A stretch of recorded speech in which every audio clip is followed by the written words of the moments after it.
नमस्कार विद्यार्थी मित्रों, B semester 4 subject PEM chapter number 1 introduction to economics.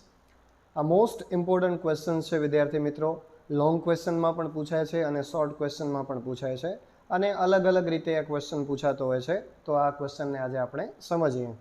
Explain elasticity of demand in detail. Elasticity of demand in detail. Demand एटले मांग अने elasticity एटले के फ्लेक्सिबिलिटी, जेने सरळताथी आपणे बदली सकीए। तो मांग ज्यारे छे ए मांगने सरळताथी केवी रीते बदली शकाय छे एने आपणे डिटेलमां समजवानुं छे। एना ओरमां क्वेश्चन आम पण आवी शके, list factors that influence elasticity. Elasticity जे छे एने असर करता जे परिबळो छे ए पण तमे एनुं लिस्ट बनावो अने समजावो।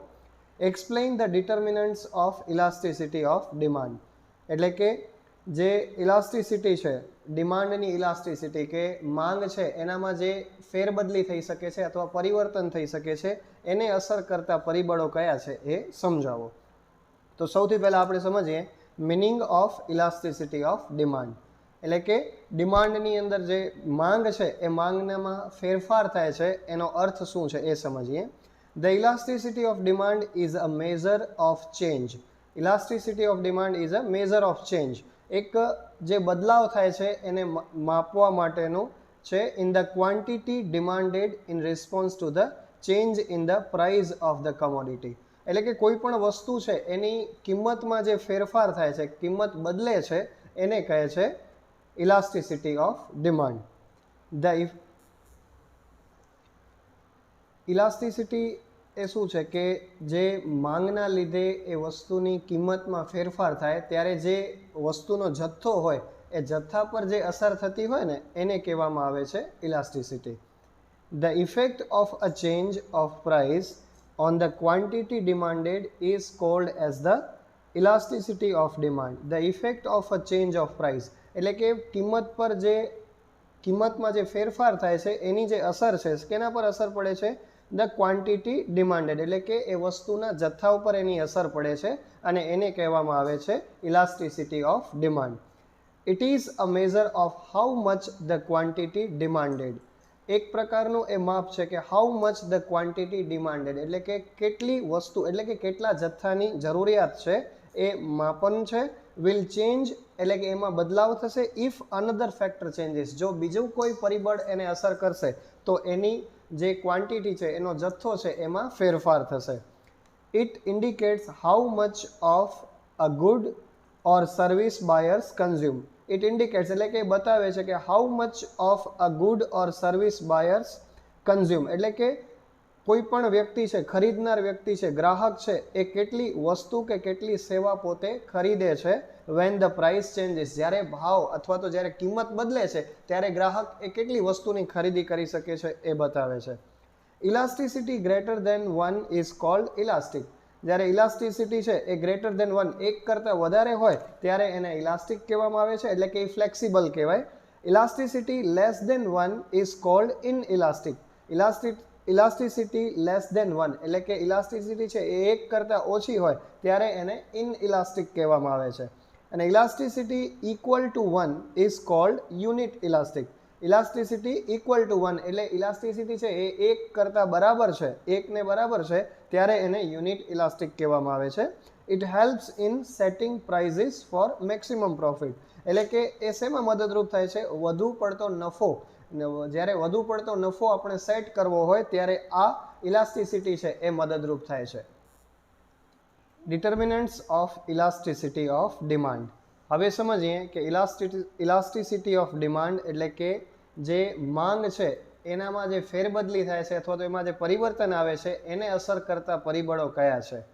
તો નંબર 1 અવેલેબિલિટી ઓફ સબસ્ટિટ્યુટ્સ। સબસ્ટિટ્યુટ્સ એટલે કે વૈકલ્પિક વસ્તુઓ અથવા તો વૈકલ્પિક જે માલ સામાન છે એની અવેલેબિલિટી એટલે કે એ માર્કેટની અંદર હાજર જ હોય છે।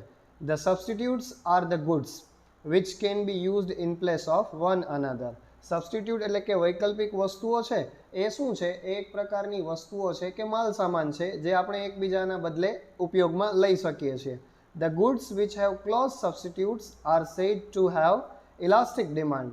The goods which have close substitutes જે એકબીજાના બિલકુલ નજીક છે, જેમ કે ચા અને કોફી, તો એકબીજાના બહુ નજીકના સબસ્ટિટ્યુટ એટલે કે નજીકના વિકલ્પ કહેવાય. તો એને શું કહેવામાં આવે છે? એને ઇલાસ્ટિક ડિમાન્ડ કહેવામાં આવે છે. Such as T and coffee, જેમ કે ચા અને coffee. If the price of T increases, જો ચા છે એની કિંમત વધી જશે તો શું થશે? Then people will switch to the coffee, તો લોકો પછી કોફી પીવાનું શરૂ કરશે. નેક્સ્ટ પોઈન્ટ છે નેસેસિટીઝ વર્સિસ લક્ઝરીઝ. નેસેસિટીઝ એટલે કે જરૂરિયાતની વસ્તુઓ, જરૂરી જે આપણી જરૂરિયાત છે તે, અને લક્ઝરીઝ છે એટલે કે આપણે જે મોજ શોખ માટે જે વસ્તુઓનો ઉપયોગ કરીએ છીએ એ બધી વસ્તુઓ છે એ લક્ઝરીઝમાં આવે. તો જરૂરિયાતની સામે મોજ શોખની વસ્તુઓ. તો નેસેસિટીઝ હેવ ઇનઇલાસ્ટિક ડિમાન્ડ્સ. નેસેસિટીઝ છે જે આપણી જરૂરિયાતો છે એ કેવી ડિમાન્ડ છે? ઇનઇલાસ્ટિક છે, એટલે કે એ ડિમાન્ડને આપણે બદલી શકતા નથી. Whereas luxuries have elastic demands, કે જ્યારે મોજ શોખની વસ્તુઓ જે છે એ કેવી ડિમાન્ડ કહેવાય? ઇલાસ્ટિક ડિમાન્ડ કહેવાય. એમાં આપણે પરિવર્તન કરી શકીએ, બદલી શકીએ છીએ એને. The product can be categorized as, હવે જે આ વસ્તુઓ છે એને આપણે વર્ગીકૃત કરી શકીએ, એનું વર્ગીકરણ પણ આપણે કરી શકીએ. કઈ રીતે?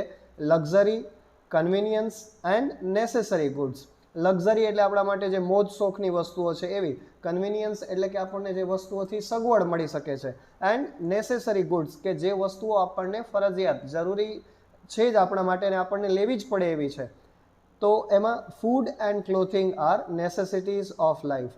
જે ખોરાક અને કપડાં છે એ આપણી જરૂરિયાત જ છે. જીવનમાં એ વસ્તુઓની, બે વસ્તુઓની આપણને જરૂર પડે જ છે.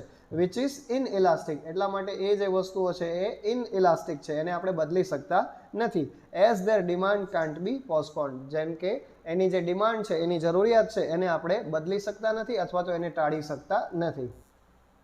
ત્યાર પછી નેક્સ્ટ પોઈન્ટ છે કન્ઝ્યુમર ઇન્કમ, એટલે કે ગ્રાહકની આવક કેટલી છે. The income of the consumer also affects the elasticity of demand. એટલે કે ગ્રાહકની જે આવક છે એ પણ આ ડિમાન્ડની જે ઇલાસ્ટિસિટી છે, કે ડિમાન્ડ જે માંગ છે એમાં પરિવર્તન થાય છે, ફેરફાર થાય છે, એના પર આધાર રાખે છે. For high income groups the demand is less elastic. એવો સમૂહ છે, એવા લોકો છે કે જેમની ઇન્કમ વધારે છે, એના માટે કોઈ ડિમાન્ડ છે એ શું છે? લેસ ઇલાસ્ટિક છે, ઓછી એના માટે પરિવર્તનશીલ છે. As the rise or fall in the price will not have much effect on the demand for a product and vice versa. એટલે કે એવા લોકો માટે બજાર કિંમતમાં કોઈ વધારો થાય કે ઘટાડો થાય એની કોઈ અસર એમના પર થતી નથી. ત્યાર પછીનો પોઈન્ટ છે ટાઈમ હોરિઝન.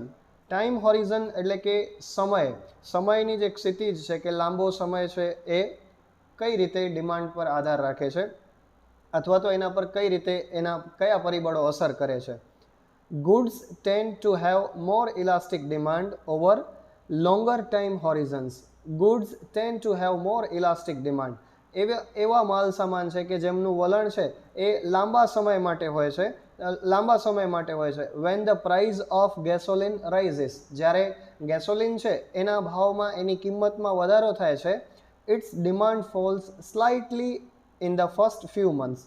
ત્યારે એની જે માંગ છે એ થોડાક સમય માટે, થોડા મહિનાઓ માટે એની ડિમાન્ડ છે એ પડી જાય છે. પછી આગળ શું થાય છે? Then people buy more fuel efficient cars. તો લોકો શું કરે છે? એની જ્યારે ડિમાન્ડ છે એ ઘટે છે, એમની કિંમતમાં કોઈ ઘટાડો થતો નથી, ત્યારે લોકો શું કરે છે કે મોર ફ્યુઅલ એફિશિયન્ટ કાર, એટલે કે વધુ પડતું માઇલેજ આપતી હોય એવી કારની ખરીદી કરે છે. પરંતુ એની માંગ છે એ ઘટાડતા નથી, સામે એનો કોઈ ઓપ્શન શોધી કાઢે છે. યુઝ પબ્લિક ટ્રાન્સપોર્ટેશન, એટલે કે સરકારી વાહનોનો ઉપયોગ કરે છે.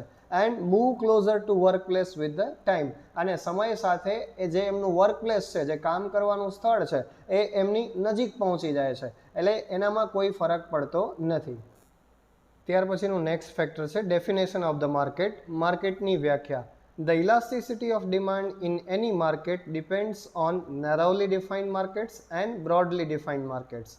For example, food, a broad category, has a fairly inelastic demand, whereas ice cream, a narrow category, has a more elastic demand. Food છે, ખોરાક છે, એ આપણા માટે જરૂરી જ છે, એને આપણે ફેરફાર કરી શકતા નથી, એટલા માટે એને ઇનઇલાસ્ટિક ડિમાન્ડ કહેવાય. જ્યારે આઈસ્ક્રીમ છે, એ આઈસ્ક્રીમ તો આપણે ખાઈએ પણ ખરા અને ન ખાઈએ તો ચાલે પણ ખરું, એટલા માટે એને નેરો કેટેગરીમાં એનો સમાવેશ થાય, એટલા માટે એની જે ડિમાન્ડ છે એ ઇલાસ્ટિક ડિમાન્ડ છે. ત્યાર પછી છે demand can be postponed or not. માંગ છે આપણી જરૂરિયાત છે એને આપણે પોસ્ટપોન પણ કરી શકીએ અને પોસ્ટપોન ન પણ કરી શકીએ. If the demand for a particular product can't be postponed, જો કોઈ ચોક્કસ વસ્તુ છે એની જે આપણી માંગ છે, ચોક્કસ વસ્તુ માટેની માંગ છે એને આપણે ટાળી શકતા નથી, પોસ્ટપોન કરી શકતા નથી, તો then the demand is said to be elastic. તો પછી એ વસ્તુ then demand is said to be inelastic. તો પછી એની જે ડિમાન્ડ છે એ ડિમાન્ડને આપણે ઇનઇલાસ્ટિક કહીશું. For example, wheat is required in daily life. આપણે ઘઉં છે એ આપણા રોજિંદા જીવનમાં જરૂરી જ છે, and hence its demand can't be postponed. અને એટલા માટે જ એની જે ડિમાન્ડ છે એને આપણે ટાળી શકતા નથી. ત્યાર પછીનો પોઈન્ટ છે હેબિટ ઓફ કન્ઝ્યુમર્સ, એટલે કે ગ્રાહકોની કેટલીક આદતો હોય છે. તો goods to which consumers become habitual will have inelastic demand. ઘણા બધા ગ્રાહકો છે એમને ચોક્કસ કોઈ વસ્તુઓની જરૂર હોય, જેમ કે ઘણા બધા લોકો છે એ ચા વગર ન રહી શકતા હોય, તો ચા છે એ એમના માટે એક હેબિચ્યુઅલ આઇટમ કહેવાય, એમના માટેની એક આદતવાળી વસ્તુ છે, એટલે એ ખરીદવાના જ છે, એને ટાળી શકવાના નથી. એટલા માટે એની જે ડિમાન્ડ છે એ ઇનઇલાસ્ટિક ડિમાન્ડ છે.